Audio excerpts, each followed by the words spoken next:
Verse 2. Let all that I am praise the Lord. May I never forget the good things He does for me. Mazmur 103 ayat 2. Pujilah Tuhan, hai jiwaku, dan jangan lupakan segala kebaikannya.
Mari kita bersatu di dalam doa.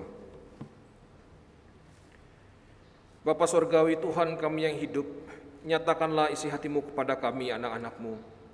Kristus Sang Firman hidup bersabdalah, Roh Kudus terangilah hati dan pikiran kami.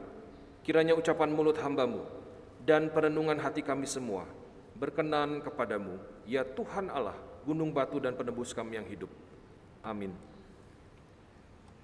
Pembacaan kitab suci hari ini terambil dari Mazmur nomor 36, seluruh ayatnya. Saya akan membacakan untuk kita sekalian. Jikalau Bapak Ibu Saudara sudah mendapatkannya, saya menjemput Bapak Ibu Saudara untuk berdiri. Mazmur 36, dengarkanlah firman Tuhan. Untuk pemimpin biduan dari hamba Tuhan, dari Daud. Dosa bertutur di lubuk hati orang fasik. Rasa takut kepada Allah tidak ada pada orang itu. Sebab ia membujuk dirinya sampai orang mendapati kesalahannya dan membencinya. Perkataan dari mulutnya ialah kejahatan dan tipu daya. Ia berhenti berlaku bijaksana dan berbuat baik. Kejahatan dirancangkannya di tempat tidurnya. Ia menempatkan dirinya di jalan yang tidak baik. Apa yang jahat tidak ditolaknya.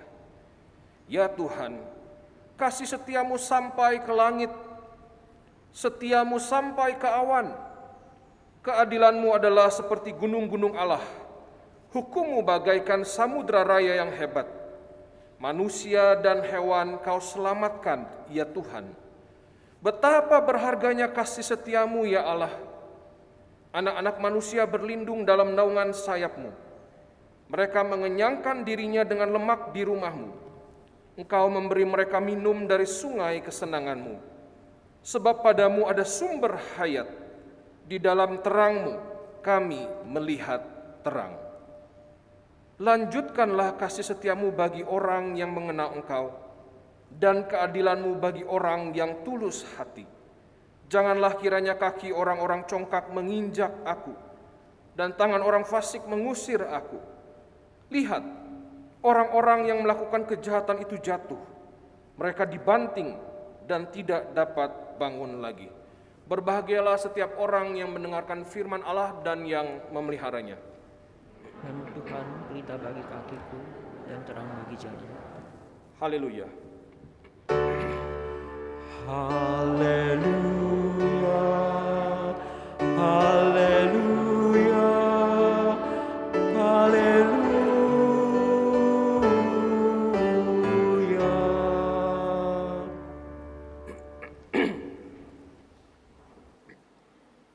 Shalom Bapak Ibu Saudara sekalian. Selamat pagi atau juga selamat siang dan selamat sore untuk Bapak Ibu Saudara yang beribadah nanti siang dan sore. Untuk kita yang senang dengan sejarah atau literatur, mungkin kita pernah mendengar seorang bernama Primo Levi.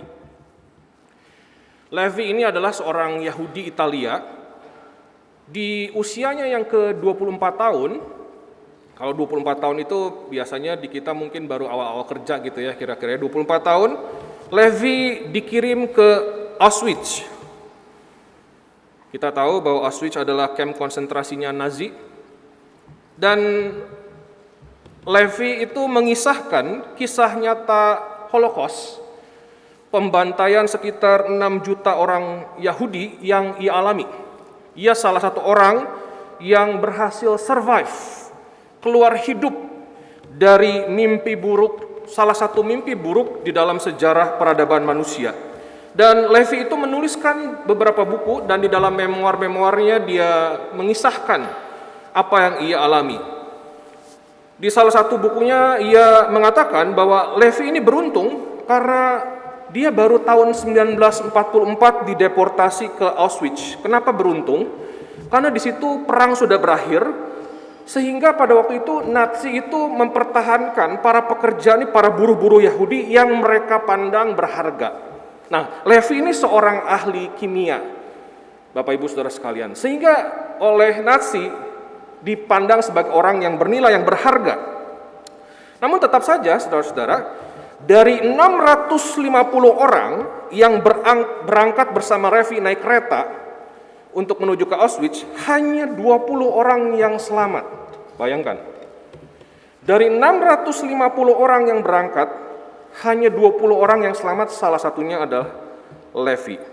Ketika Levi mengisahkan ketika tiba di kamp konsentrasi, maka semua orang berbaris, dan semua orang yang tiba itu dipisahkan menjadi 2 barisan. Yang sebelah sini adalah orang-orang yang tidak berguna, yang tentunya akan langsung mati, saudara-saudara. Dan sebelah sini adalah orang-orang yang berguna, yang tubuhnya kekar, yang punya kemampuan dan sebagainya. Dan Levi menjadi orang yang berguna. Dia mengisahkan, saudara-saudara, satu pagi Levi merasa kelelahan sekali. Karena di sana mereka hanya makan seadanya, apa yang dikasih apapun itu mereka makan. Waktu datang pun mereka semua ditelanjangin, dibotakin, dikasih tato, saudara-saudara. Dan satu pagi ketika kerja dia sangat kelelahan, sampai-sampai dia itu merasa kayak gelap matanya, lalu kupingnya itu nggak bisa dengar apa-apa, saking capeknya dia kerja di sana. Dan Levi berkata, kalau aku nggak bertahan nih, aku pasti mati. Aku harus bertahan, aku harus punya energi. Apa yang dilakukan, saudara-saudara? Yang dia lakukan adalah dia gigit bibirnya sampai berdarah, supaya dia merasa supaya ada energi baru, tubuhnya bereaksi sehingga ada cadangan energi itu bisa keluar dari tubuhnya. Dia gigit bibirnya sampai berdarah. Horor sekali di Auschwitz itu. Malam hari Levi mengatakan banyak orang itu ngigo gitu ya, cek orang Sunda mah. Kalau tidur ngigo, ngigonya apa saudara-saudara? Ngigonya keluarin lidah sambil ngunyah-ngunyah. Kenapa? Saking kelaparan. Sampai mimpi makan saudara-saudara. Levi mengatakan di Auschwitz bermimpi itu lebih baik daripada bangun. Karena ketika di pagi hari mereka mendengar teriakan tentara Nazi, bangun! Baru mendengar teriakannya saja mereka udah merasa seperti dicambuk. Lebih baik aku tidur dan mimpi lagi. Kekejaman yang luar biasa, saudara-saudara. Ini salah satu pengalaman yang sangat horor di dalam peradaban manusia. Dan ketika kita membaca kisah-kisah pengalaman seperti ini, seperti Levi, saudara-saudara, Levi pun bertanya, kok bisa ya manusia itu sekejam itu? Kok bisa ya manusia itu setidak manusiawi itu? Kok bisa? Saudara-saudara, apa yang dituliskan oleh pemazmur di bagian pertama Mazmur 36 ini menjawab pertanyaan itu, saudara-saudara. Jawabannya apa? Kenapa manusia bisa sekejam itu? Kenapa bisa ada realitas seperti itu di bawah kolong langit ini yang sampai detik ini sebetulnya mungkin masih terjadi. Cuma kita tidak tahu, saudara-saudara, dalam berbagai bentuknya ketidakmanusiawian itu. Kok bisa? Jawabannya adalah karena ketiadaan rasa takut akan Allah yang pemazmur tuliskan di ayat 2. Dosa bertutur. Bertutur itu berbicara, saudara-saudara ya. Dan menarik, bahasa asli yang digunakan di sini adalah yang digunakan untuk ketika Tuhan berfirman. Jadi dosa itu berfirman. Dosa bersabda di lubuk hati orang fasik. Dan orang fasik itu mendengarkan sabda dari dosa itu. Sehingga rasa takut kepada Allah tidak ada pada orang itu. Rasa takut di sini, saudara-saudara, bukan rasa takut yang biasa kita pahami sebagai hormat kepada Tuhan gitu ya. Kita lalu kagum, sujud, bukan. Tapi memang rasa takutnya spesifik. Rasa takut yang pada sesuatu yang mengerikan, hukuman Allah. Jadi ini orang fasik gak ada takutnya, saudara-saudara. Dia mendengarkan dosa dan gak ada takutnya, sehingga apa? Dia tidak menolak yang jahat. Perhatikan, saudara-saudara, ayat 4, ia berhenti berlaku bijaksana. Dan ayat 5, apa yang jahat tidak ditolaknya. Ia berhenti berbuat baik, tidak berupaya berbuat baik, berhenti. Dan yang jahat tidak dia tolaknya. Nah, saudara-saudara, ketika membaca bagian ini, mungkin sebagian besar dari kita akan berkata, oh iyalah, itu bukan saya, itu kan orang fasik, jelas-jelas orang fasik gitu ya. Saya kan bukan orang fasik begitu. Memang biadab itu Nazi itu. Memang brengsek tuh para koruptor tuh. Lagi pandemi, korupsi, bantuan sosial segala macam, memang kurang ajar, nggak punya hati nurani. Memang berdebah itu. Aris dan Lydia, Kinan lagi hamil, ini marah selingkuh begitu. Wah, orang ngumpat-ngumpat gitu, kurang ajar semua gitu kan. Ya memang kayak gitulah kalau orang nggak percaya sama Tuhan. Tunggu dulu, saudara-saudara. Jangan buru-buru nunjuk orang lain. Perhatikan. Orang fasik di sini bukan yang nggak percaya sama Tuhan loh. Orang fasik itu bukan orang yang tidak percaya sama Tuhan loh. Bukan orang ateis loh, bukan. Orang fasik ini adalah orang yang percaya sama Tuhan, tapi nggak peduli sama Tuhan. Itu orang fasik, saudara-saudara.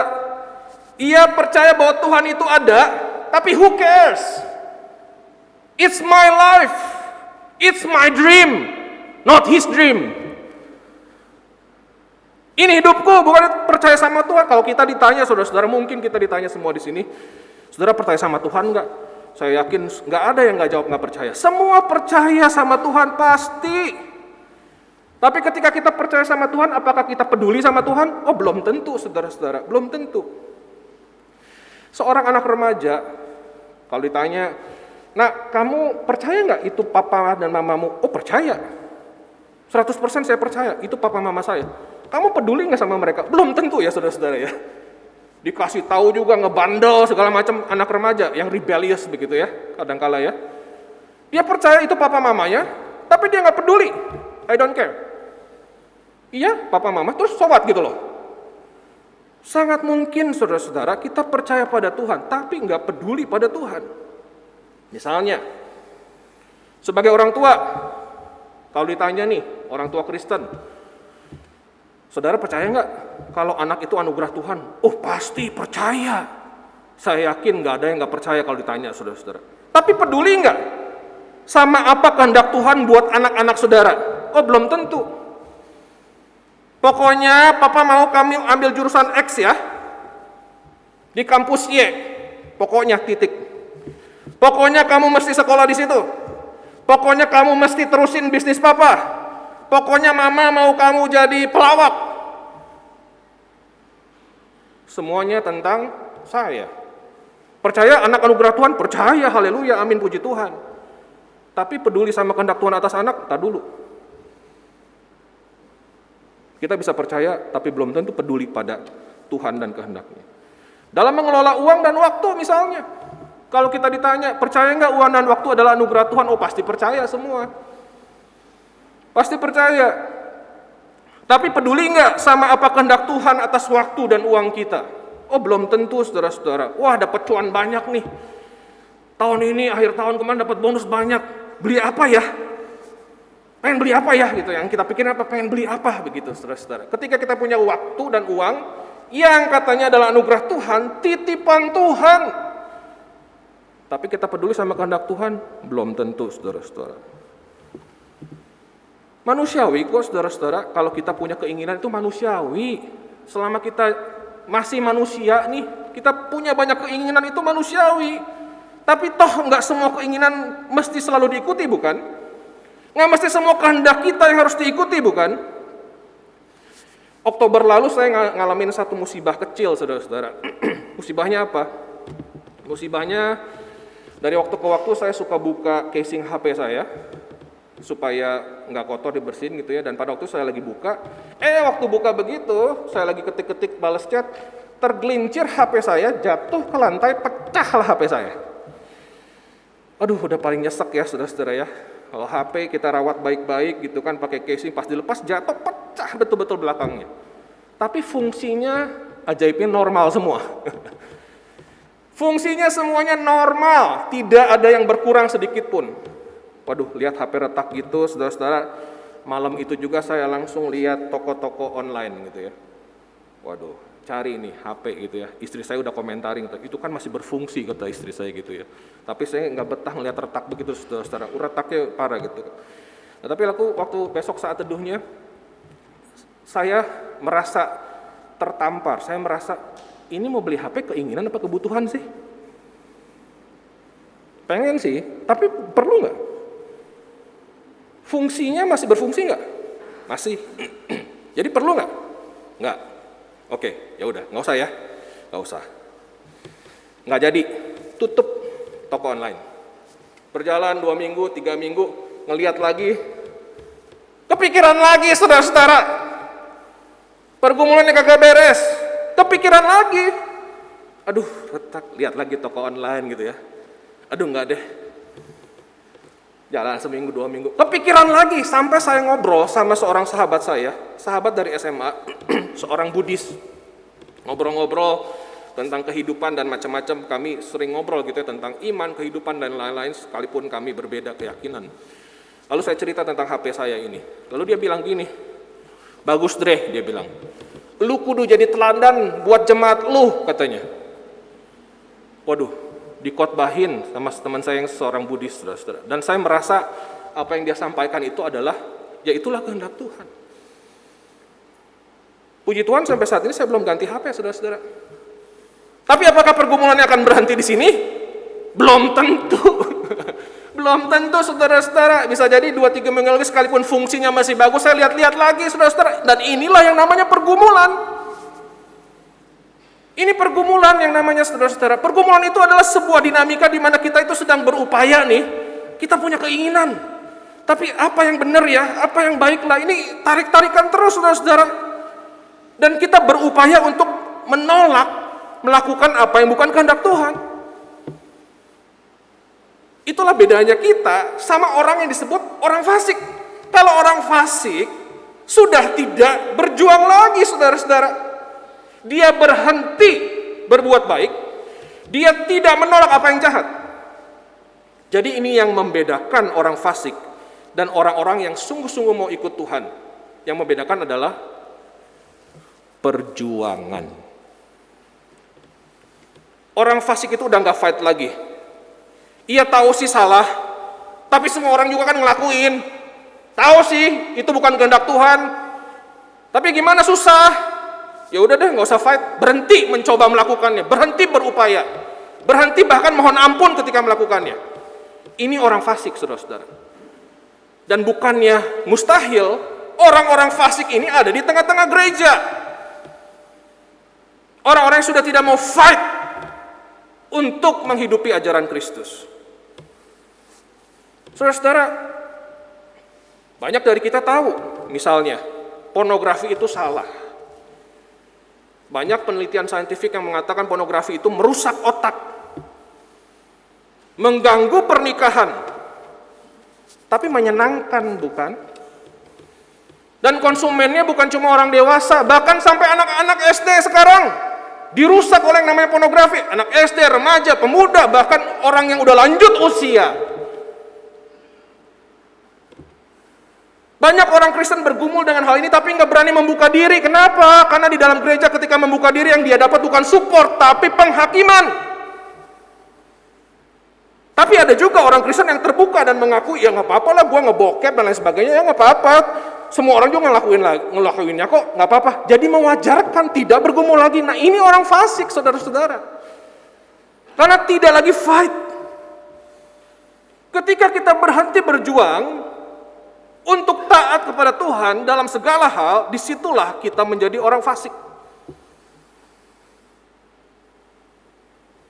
Nah pertanyaannya kalau gitu saudara-saudara, apa yang bisa membuat seseorang itu mau terus berjuang? Untuk fight terus dan tidak berhenti? Jawabannya ada di ayat 6-10. Yang pertama saudara-saudara, seseorang akan mau terus fight ketika dia itu sudah mengecap kebaikan dan kesetiaan Tuhan. Orang ini tidak akan pernah berhenti fight. Ketika seseorang sudah bisa berkata dari dalam hati, Tuhan betapa berharganya kasih setiamu dalam kehidupanku Tuhan. Orang ini tidak akan pernah berhenti seumur hidupnya untuk fight. Berupaya di dalam anugerah Tuhan untuk hidup seturut dengan kehendak Tuhan. Pemazmur bilang kasih setia Tuhan sampai ke langit. Saudara-saudara coba pejamkan mata kita. Pejamkan mata kita lalu bayangkan kita ada di satu ruangan terbuka, di alam, melihat langit cerah. Lalu bayangkan kita bisa terbang ke atas, saudara-saudara. Kita terbang, kita naik. Kita naik sampai ke atas. Sampai ke awan, naik terus. Terus naik ke atas. Di mana ujungnya, saudara-saudara? Nggak ada ujungnya. Nggak ada ujungnya, itulah kasih setia Tuhan dalam hidup kita. Nggak ada ujungnya. Tuhan selalu memberikan kesempatan kedua, ketiga, bahkan kesempatan kesejuta buat kita.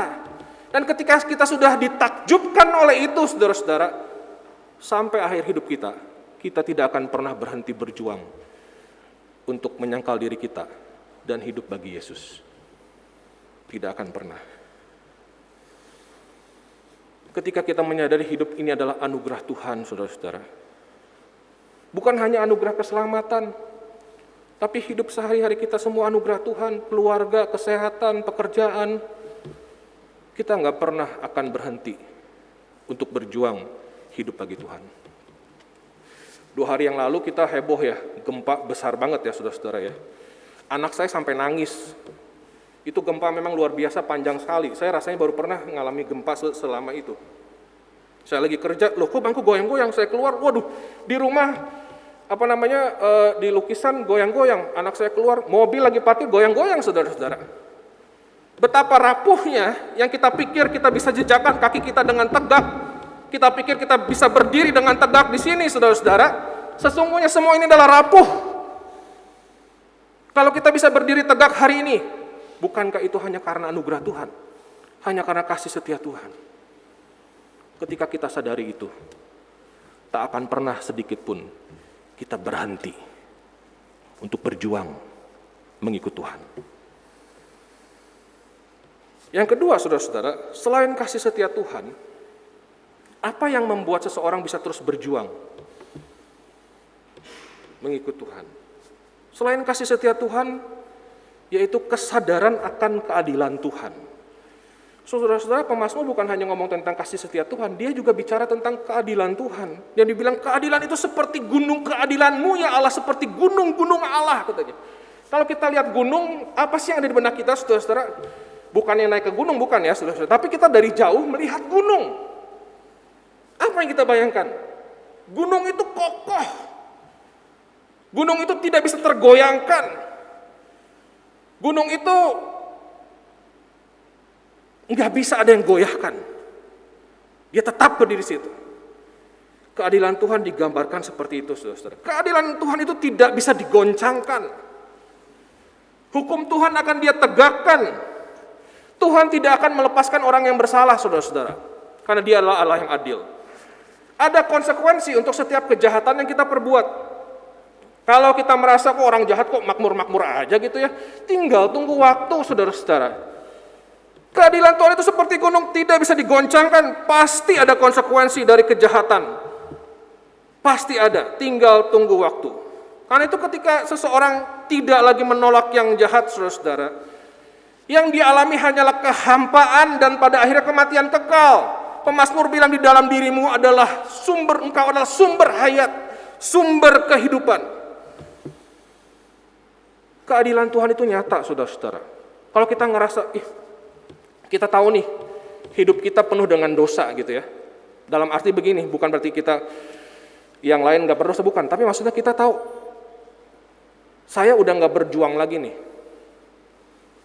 Saya tahu saya punya dosa, dan dosa ini saya udah gak mau lawan lagi. Artinya udah jadi orang fasik gitu ya. Terus kita merasa, baik-baik aja kok. Saya nggak berjuang juga, saya baik-baik aja, tetap diberkati kok, punya kerjaan, semua baik-baik aja. Tinggal tunggu waktu.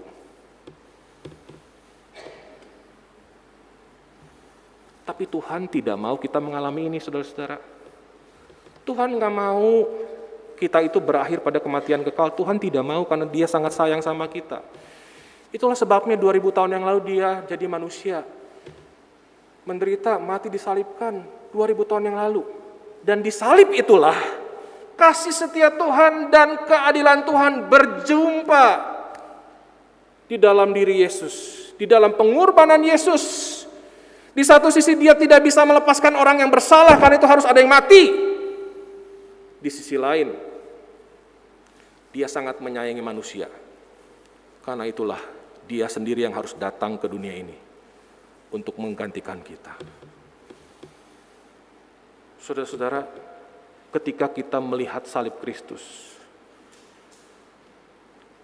kita tidak akan pernah berhenti untuk mau terus fight, hidup berjuang, taat sama Tuhan. Waktu saya masih di seminari di Singapura, satu kali ada program exchange dengan Yale University. Lalu ada satu mahasiswa Yale, jadi sahabat saya orang Amerika, di asrama tuh dia di sebelah kamar saya. Kami jadi teman baik lah ya, sering main basket, nge-gym, dan lain sebagainya, ngopi. Lalu satu kali kami berenang, terus saya lihat di sebelah kiri dia ada tato salib, sebelah kiri dia tato. Wah, menarik tuh tato, saya bilang gitu ya. Kalau biasa orang kan tato itu kan heboh gitu ya kan, di sini di mana gitu kan ada banyak gambar gitu kan, dan biasanya orang tato ya karena art gitu loh, karena mencintai seni, biasanya begitu. Lalu saya tanya, itu menarik tuh tato, ada cerita nggak? Saya tanya begitu, ada ceritanya nggak itu tato? Karena saya menduga ada kisah itu, kenapa ada salib situ. Iya, dia bilang, kenapa tato di sini? Di kiri, dada kiri salib. Kenapa? Karena buat dia, Jesus is my life. Ini jantung nih di kiri nih. Dan sampai kapanpun, sampai mati, gue akan ikut Yesus. Karena gue ditebus. Makanya ditato di kecil tatonya, cuma salib aja. Di dada kiri. Wow. Sejak hari itu, cara pandang saya terhadap tato berubah drastis. Meaningful sekali tato dia, saudara-saudara. Dia gak mau lepas dari kasih Yesus. Dan dia tidak mau sampai mati menyangkal Yesus. Ketika kita melihat salib Yesus, kita tidak akan pernah berhenti fight untuk mengikut Tuhan, untuk sungguh-sungguh berjuang hidup dalam Tuhan. Ada satu lagu yang saya pikir sangat baik sekali menggambarkan ini, saudara-saudara. Ketika kita melihat kasih setia Tuhan, kita ditolong untuk tidak menjadi orang fasik. Turn your eyes upon Jesus, look full in His wonderful face, and the things of earth will grow strangely dim in the light of His glory and grace. Pandanglah pada Yesus, pandang wajah mulianya, Di dalam terang kemuliaan-Nya, dunia akan menjadi hampa. Tuhan memberkati kita semua. Amin.